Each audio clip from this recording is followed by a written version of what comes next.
আসসালামু আলাইকুম। সবাই কেমন আছেন? আশা করছি আল্লাহর রহমতে আপনারা সবাই ভালো আছেন। আলহামদুলিল্লাহ আমরাও অনেক ভালো আছি। আজকে আপনাদের জন্য নিয়ে আসলাম পাবদা মাছের ভুনা। ওই পাবদা মাছের রেসিপিটি আমরা কিভাবে তৈরি করি সেটা আজ আপনাদের সাথে আমি শেয়ার করব। আপনারা কেমন করে তৈরি করেন সেটাও আমাকে কমেন্টস করে জানাবেন। আমরা একেকজন একেকভাবে পাবদা মাছ রান্না করি। কেউ ভেজে, কেউ না ভেজে, যে যেভাবে আমরা পছন্দ করি যার যার এলাকায় সে ভিত্তিক আমরা রান্না করি। আমার বিশ্বাস আপনারা আমার রেসিপিটি একদিন বাসায় ট্রাই করে দেখবেন, ইনশাল্লাহ খেতে অনেক অনেক অনেক ভাল লাগবে। এই পাবদা মাছটা আমাদের বাসায় সবারই অনেক প্রিয় মাছ একটি। এটা আমরা বাসায় প্রায় রান্না করে খাই। সেটা কেমন করে আমরা রান্না করি সেটাই আপনাদের সাথে আজ আমি শেয়ার করছি। আমার বিশ্বাস আপনারা আমার রেসিপিটি একদিন ট্রাই করবেন, আপনাদেরও ভালো লাগবে। আমরা এখন মূল রান্নায় চলে যাব। রেসিপিটা আমরা কেমন করে রান্না করলাম। আমার রান্নাটা একদম সাদামাটা, একদম সিম্পল রান্না, কিন্তু খেতে অসাধারণ। আমরা পাতিলে তেল দিয়ে দিচ্ছি।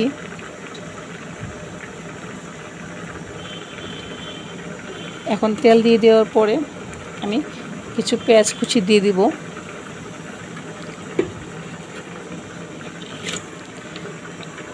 পেঁয়াজ কুচির সাথে কিছুটা আমি লবণ দিয়ে ভালো করে এটা নাড়াচাড়া করে আমি মিশিয়ে নেব। কিছুটা লবণ দিয়ে দিলাম, দেওয়ার পরে পেঁয়াজটাকে আমি ভাজা ভাজা করে নেব, একটু ভালো করে ভেজে তারপর আমি এটার সাথে মশলা দিয়ে দেব। আমার পেঁয়াজটা ভাজা হয়ে যাচ্ছে।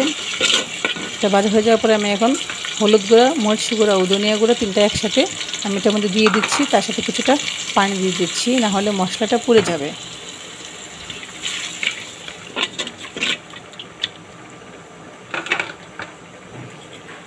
এখন আমি এটার মধ্যে দিয়ে দিব পেঁয়াজ বাটা।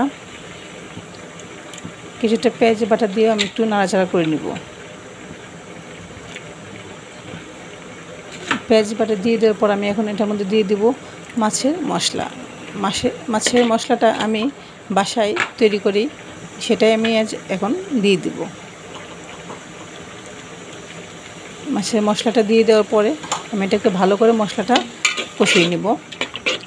মশলাটা আমি যত কষাবো আমাদের তরকারির স্বাদটা আর বেশি ভালো লাগবে। মশলাটাকে ভালো করে কষিয়ে নিলাম। এখন আমি এটার মধ্যে দিয়ে দিব টমেটো আর কাঁচামরিচ।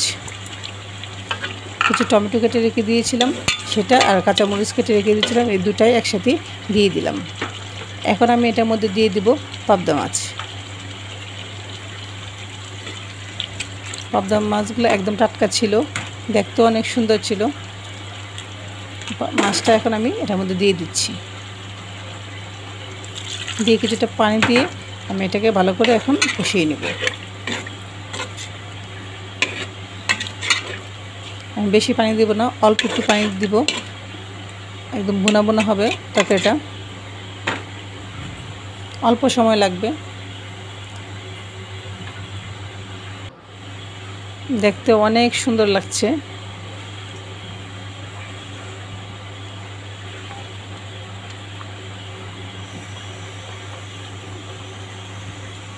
আমি চুলার জালটা আঁচটা কমিয়ে দিয়েছিলাম, অল্প আছে আমি রান্না করেছি। প্রথম জালটা বেশি ছিল, পরে জালটা আমি কমিয়ে দিয়েছি যাতে অল্প অল্প করে এটা হয়ে যাবে।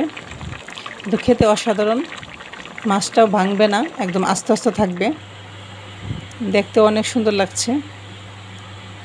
একদম তেলটা উপরে বেশি আসছে।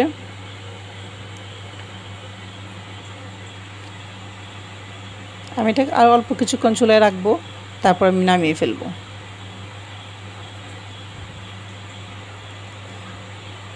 আমি এখন এটার মধ্যে আমি ধনিয়া পাতা দিয়ে দিব।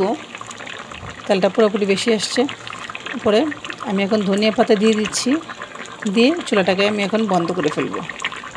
তরকারিটা হয়ে গিয়েছে। চুলা আঁচটা কমানো থাকলেও এটা অল্প আঁচে হয়েছে, কিন্তু বেশি ধোঁয়া উঠছিল, দেখতে অনেক সুন্দর লাগছে।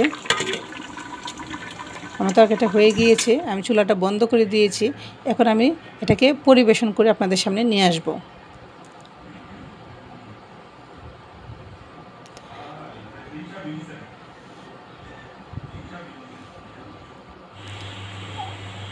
আমার এই রেসিপিটা আপনারা অবশ্যই বাসায় ট্রাই করবেন। কেমন হয়েছে আমাকে অবশ্যই কমেন্টস করে জানাবেন। আমি চেয়েছি প্রতিটা মুহূর্তের ছবি আপনাদের সামনে তুলে ধরার।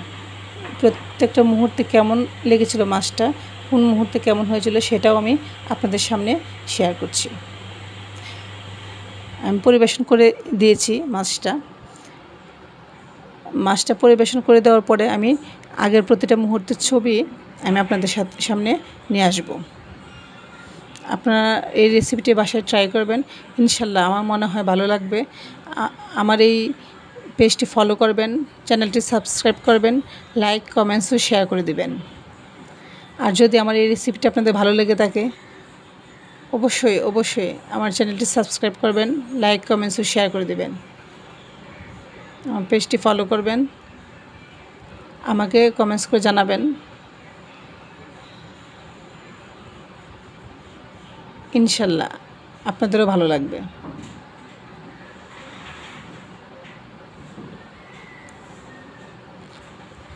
দেখেন প্রতিটা মুহূর্তের ছবি আমি আলাদা করে দিয়েছি।